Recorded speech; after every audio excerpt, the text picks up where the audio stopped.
At long last, Meave's force reached Angren's marshy woods. Ever been? No? Count yourselves lucky.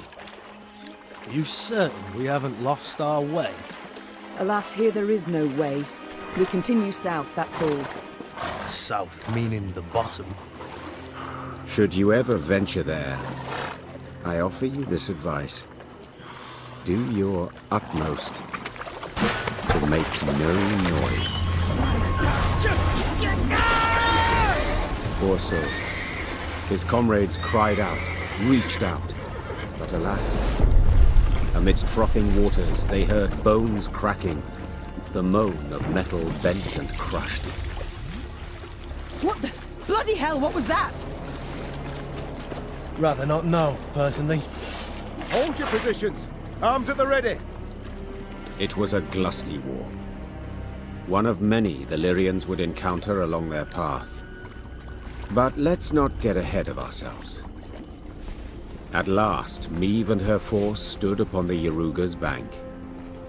To find and punish the traitor Caldwell, they would have to cross the river.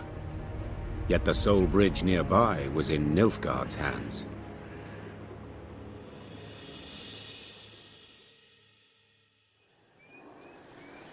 Your Majesty, some new reports require your attention.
Hidden among brambles, Meave watched the Nilfgaardian sentries atop the palisade.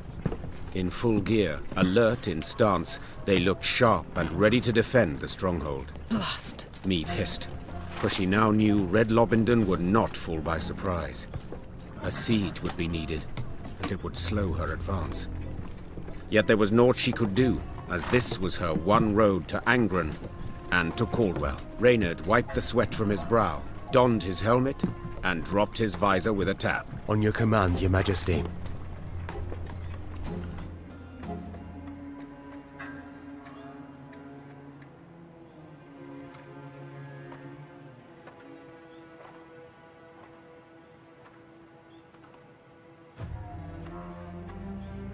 Very well.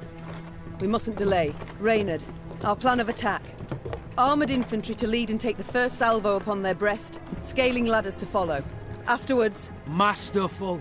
Truly masterful. Interrupted Gascon. Yet, despite the mastery, fit to be improved. How, namely? Hold back your force. Lie in waiting. I'll take 10 good men and open the gates for you. Wide. And how do you aim to achieve this? Asked Reynard. Knock and claim to be a trinket peddler, I suppose. Or perhaps one of Lebioda's devout disciples. Must you know every last detail? Where's the fun in that, sir? There's none in warfare. Never. Seethed Reynard. For war is no farce. Your Majesty, he stands no chance. Not the slightest. None at all, I concur. Yet his eagerness intrigues. Let's see what he can do. Reynard did not approve of Meave's decision, this was clear, yet he dared not undermine it. The Queen's blessing now his, Gascon assembled a small force and set off, straight for the stronghold gate. Lambs to the slaughter. Muttered Reynard, shaking his head. My queen, it's not too late. We can always... Shh! Look, Already at the gate, Gascon lifted his arm in a gesture of peace, then merrily bantered a bit with the guards. A moment later, the gates jerked into motion. But how? no matter. The gate stands open. We must attack. Neve raced off towards the fortress without even glancing back. She knew well her soldiers would follow.